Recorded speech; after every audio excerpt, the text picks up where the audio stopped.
Welcome everyone to AtariCade 5200, a subsidiary of the Atari 5200 Super Community Podcast.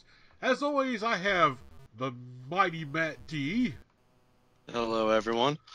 Mr. Michael D'Angelo. Hey guys, how you doing? And Rick Reynolds. Yeah. Rick? Yeah. He's working on his game cave. He's remodeling. This is twice. Well, I'm sure it's just so we can play more 5200 games to be better prepared for our AtariCade. Yes. Well, we'll go with that. This is the second one in a row he's missed, so I'm going to institute a new rule. If you miss more than two, then you have to sing the Little Teapot song the next time you're on. So we're going to make him sing the Little Teapot song when he comes back. Anyway, Kicks. Now, this was released in the arcades back in the early 80s. I think around 81, 82, somewhere in there. Don't know exactly when. Didn't look it up because I'm lazy. I think it was 81. 81, yeah. Cool. At least somebody looked it up. And I remember when I first saw this game in the arcade. Of course, it's made by the same people who made Space Invaders, Taito. Mm-hmm. This game really captured my attention, mainly because it was so unique for the time and how the gameplay was, where you try to capture this little, I don't know what you call that thing. I guess you call it the Kicks. Little ray-looking thing bounce around on the screen. You make these little boxes, either blue or brown, have different point values, all that good stuff. Very challenging game. Love this game to death. What are some of your guys' thoughts on the arcade game? Well, I could go first. Yeah. I guess I remember the arcade game mostly from a book I actually got when I was a little kid, How to Win at Video Games by Jeff Roven. He talked about Donkey Kong, Pac-Man, Space Invaders, all the hits of the early 80s. And Kicks was in there. And I kept reading about it, but I never tried the arcade game because I don't think either never saw one anywhere, or if I did, I'm not sure I would have played it because it's so different. You know, being a little kid, I was used to the simple stuff like blasting aliens or running around the maze like Pac-Man. Like filling in a screen with shapes just seemed a little too abstract for me. Hey, but I was 14 years old when this game came out. It was thrilling for me, man. It's a great game. I mean, once I've given it a chance, of course, I really didn't get into it until it came out on the Game Boy in I think it was like 90 or 91, whatever. It's an early Game Boy game, and I got it for that, and I was blown away. I was hooked on it. I played the crap out of it. Yeah, I bought it from my Atari Lynx. It's really good on there too. It's a good handheld game because you can just pick it up and play it for a few minutes, and you know the graphics don't need to be all that detailed. It's just lines and squares, but it's a lot of fun. How about you, Michael? What'd you think of the arcade game? If you ever got to play the arcade game? So yeah, I actually did. Actually, it was one of my favorites. When I was a kid, at the bowling alley I used to go to had this. So I had loved this game, and it's honestly one of the reasons why I really wanted a 5200. Really? Is because this was the first console that had a port for it. Yep, that's right. Yes. And I still think it's one of the best ports. I mean, I'm sure we're going to get into the gameplay in a little while, but I had a Commodore 64, and it had Kicks later on, and the 5200 still blows it away. Yeah, but any chance I get, I play Kicks in the arcade. Cool. It's just such a fun and challenging game, and it's frustrating. It's a very frustrating game.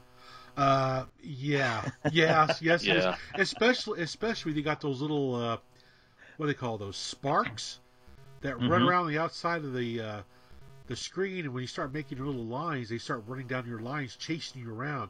And God forbid if you stop, you get this fuse thing counting down on you. Mm-hmm.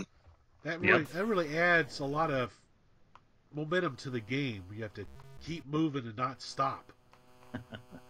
Right. And plus, if you're like me and get greedy and try to keep splitting the Kicks, Yeah. and then you end up with your last guy, and you end up almost getting nothing. Yeah. I've had that happen. I've gotten the counter all the way up to like 6 or 7, and then I can't seal the deal and actually get points out of it.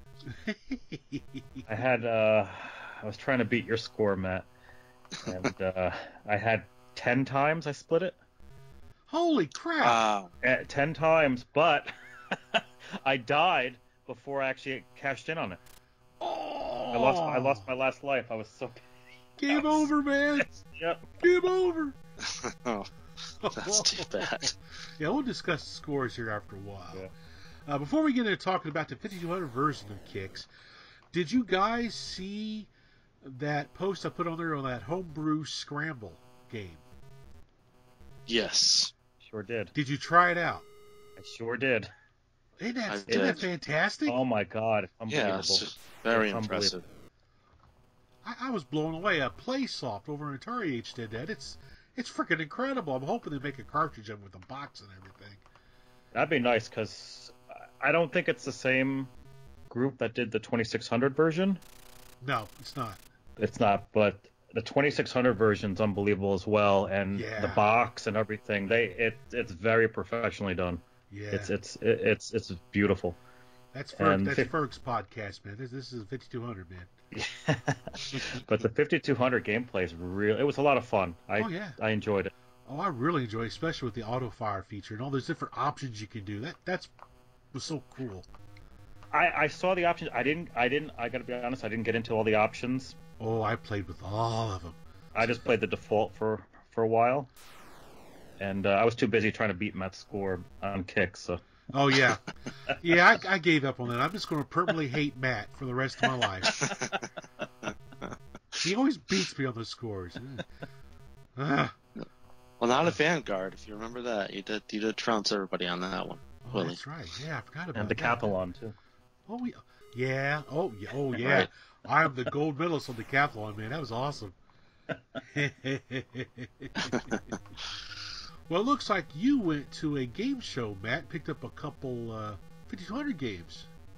I did. I went to Power Up Retro Gaming Convention in West Virginia, Huntington, West Virginia.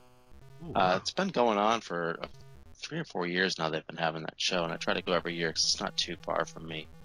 And I did see some 5200 goodness out there. So I picked up Star Trek from Sega. That's really good. I love the 2600 game. I played that a lot growing up because one of my friends had it, and it was in heavy rotation when we played at his house. But the 5200 version's even better. It's got better graphics and there's just a little more to it. And I've been playing the heck out of that. That's really good. Oh, yeah, and awesome. I picked up River Raid as well. Yay, shoot the tanks. Yeah, you guys have talked about that before. That's a great port of River Raid. They added a little the tanks and everything to it. So. Well, I see that you saw a box of meteorites there. I did. It's so funny. Like you can tell that Atari really isn't. It seems like every year it gets put a little more to the side. People want the newer stuff. But so I saw meteorites, and I only knew what it was because it was in a case. The guy had it in a case, and he had something else directly on top of it. I mean, I only knew what it was because, like, I'm just familiar with that stuff, and I saw a part of the box, but that's all I needed to see. And I asked him how much it was, and he's like, "Oh, well, nobody really wants Atari stuff anymore. It's kind of why I got it covered up." And he goes and looks it up on his phone. And he comes up with $300. It's like, so nobody wants Atari stuff, but you're obviously not trying real hard to unload this one. I passed on that. I know it's a valuable game. I know it's a rare game, but I don't think it's. I don't know if I was 300 fair. It's just. I suppose it just depends. Just get the ROM, put on your Atari Max, be done with it. Right. That's why I look at it. You just keep that thing. Let it collect dust. Right. He wasn't trying too hard to sell it. I'll tell you that. No. Jeez. Well, now let's talk about. Oh, wow! As I choke to death. Now let's talk about Kicks on the Atari 5200. Now, like typical Atari, they always made these little stories in the manuals, and I love it when they put these little backstories in the manual. So I want to read it here real quick. In the manual it says, "Kick the Kicks. Who is Kicks? And what are his powers? How can he take land that is not his? Where does Kix come from? Most important, how can he be stopped? He's an erratic eccentric who strikes like lightning.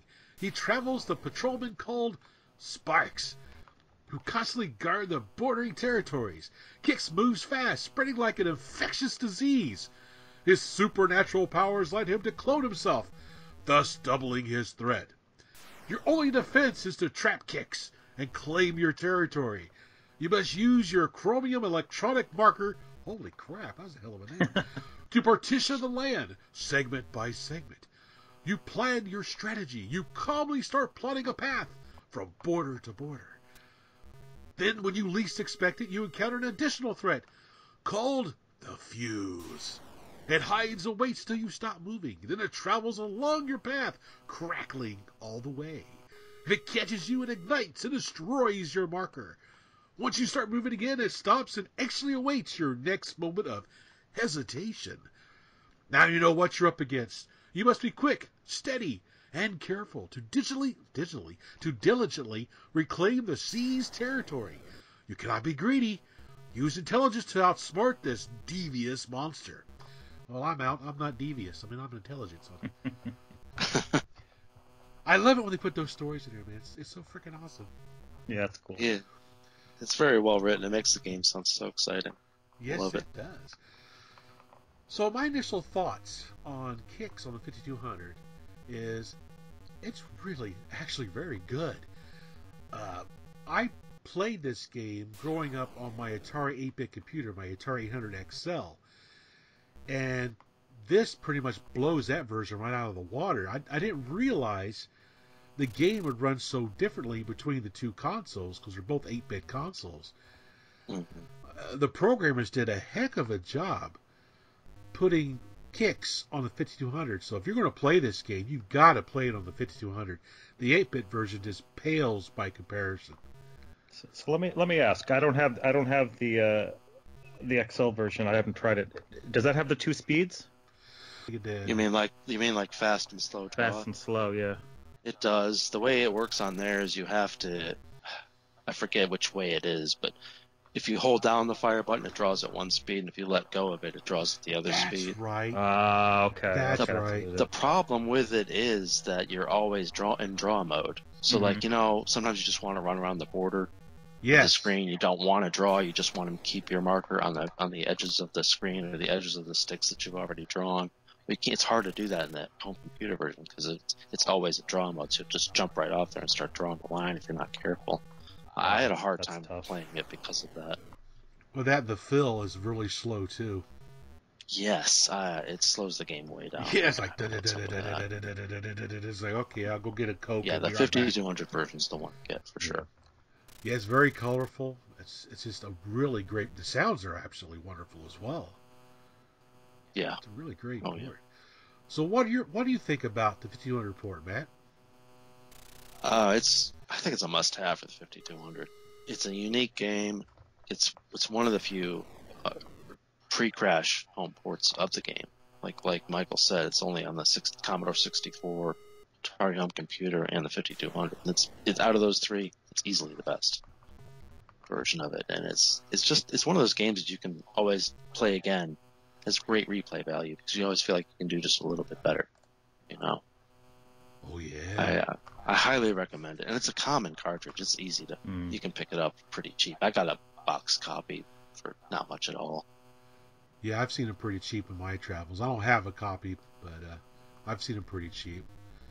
How about you, Michael? What'd you think of Kix on the 5200? You got it back in the day, didn't you? Pretty close. When I got my 5200 later in the 80s. I definitely wanted a 5200 because of this game. Unfortunately, the age I was at and, income levels, it didn't happen, but I definitely wanted it. So when I got the 5200, this is one of the first ones I did get, and it's definitely a must-have. It's very close to the arcade, and very close. I mean, gameplay is spot on. Oh yeah. The controller is not a problem in this game. Maybe a couple times I had a problem, but it's not bad at all. And you really need those 2 fire buttons, for slow and fast. Yes. Um, I like that it has multiple levels of difficulty. So you can, I think the default is skilled, which you have to complete 65% of the board. And then you have advanced, which is 75%. And I don't know if you guys tried expert, which is 85%. Oh, heck with that. No way. I did try that, not for long. But it's a lot of fun. I don't know if you guys experienced this. I did come across a little bit of a bug where every once in a while you'd go right through the kicks. What? Without losing a life. Yeah, it happened to me a couple times. Really? Okay, yeah. Matt, you got something you want to say? I don't know anything about that. I assure you. Very rarely it happened, but it did happen to me a couple times. Oh, wow. But no, this is definitely a must-have for the system. How about you, Matt? I agree. You've got to have this in your system. There's no reason not to. Yeah, I absolutely love this game. I remember when I first played on the 5200, when I got mine, 3 years ago when I got my first 5200. And I didn't have a multi-cart back then, but I did buy a bundle, and one of the games that was in the bundle when I got my 5200 was Kicks. And I gave it a try, and I fell in love with it instantly. It's so good on the 5200. I just can't say enough about it. It's that great. But still can't play it with the darn, even though I've played it quite a bit lately. As our scores reflect, what'd you get for a score, Matt? I came in on just the default difficulty. I guess Michael said it was skilled. Is that right? That's what I played on. Skilled, yep. 209,569. Yeah, I hate you. And there might have been a little bit of luck involved with that, because I don't typically get that kind of score. Yeah. Okay, Mr. Bug Exploiter. Okay, Mike, what about you? Nothing. What about you, Mike? I think my best game was 104,000. Yeah, I got like 80 something. It's not bad. Yeah, it's really not bad. Well, what's some of the strategies that you try to do when you're playing the game, Matt? Actually, in the back of the manual, they did a really good job of aligning out the strategies. No pun intended. I usually do like the tree trunk one. I'd start drawing like use the fast draw to draw like thin rectangles up the center of the screen, and then I'd start drawing branches off of that. Yep. Basically, you want to try to get a bunch of these narrow fast draw fills all over the screen so that the kicks can kind of trap itself somewhere, like in a little nook cranny. Then you can just seal off that one part all at once with a slow draw. You get a ton of points, and you get like way more than the 65% that you need. For every percentage point over that 65 that you get when you clear a screen, you get 1,000 bonus points. And if you do it after you've kicked that multiplier up by splitting, when it has 2 kicks, like from screens 3 or onward, you get 2 kicks at once. So if you split those, you kick up the multiplier, you can get 2,000, 3,000, 4,000 points for every one of those percentage points over. So that's how I got that 200,000. I think I got 100,000 of that just from clearing one screen. Just I managed to bump that multiplier up. That's how you do it. Wow. That's what I mean by there being a little bit of luck involved. Like I probably played 20 games where I would try to do that. I would get greedy and get the multiplier way up there, and then fail to actually clear a board. Yeah, I tend to get too greedy. I was like, I can make it. Brats. The kicks touched my line. I blew up. Dang it. Well, plus it's hard to get 2 of. I mean, it's hard enough to get 1 in a tiny little area. Trying to get 2 of those kicks in one cordoned off in one little section, man. And I had no problem splitting the kicks. Yeah, I heard about that. The problem was trying to clear the board without splitting them. So that's why I said I had I think I was up to 10. Dang. And I just couldn't. Yeah. I had 10 times split, but I couldn't clear the board because I kept splitting, and then it got pretty difficult. Yeah, it starts throwing the little sparks. You start out with like 2 or 3 or whatever, and then it starts adding 1 to it for every so much time that passes. You end up with tons of those things all over the place chasing you down. It gets very hectic. And that's what got me. And I think a couple times I think when you sit still too long, you get a fuse. Yes. Yeah. And that got me a couple times too. You get running around on that crazy board trying to make your turns, and every once in a while I'll flip around on myself. You get stuck, you're done. So, any final thoughts on Kicks you guys may want to talk about? There's a pretty cool sequel to it called Volfeed. I don't know what all systems it was on. I think the Sega Genesis maybe. It's kind of like Kicks, except you get like power-ups, and it reveals a picture behind as you fill in the screen. That's right. I remember that game. Yes. And there's boss monsters in it too. Like it's really pretty. It's elaborate, but it's really pretty cool. I'd recommend checking it out. It's on a lot of those a couple of those arcade collections that they come out with, where they put a whole bunch of Taito arcade games on one disc. And play it on your PlayStation 2 or whatever. That's how I discovered it. That's a great game. I've never seen that in the arcade either. No. Well, this is definitely one you would add to your collection. That's for sure. Absolutely. So, what game do you guys want to talk about next time? Who picked last time? Was it Matt or Mike? I think I picked last time. So it's Matt's turn to pick. All right. How about... We talked about the 5200 port of Space Invaders yet? No, but we can. I think we need to. I think it needs to be talked about because it's unique as well. Okay. Yeah. So on the next episode of the AtariCade 5200, we'll be talking about Space Invaders. I'm sorry, man. That's not good.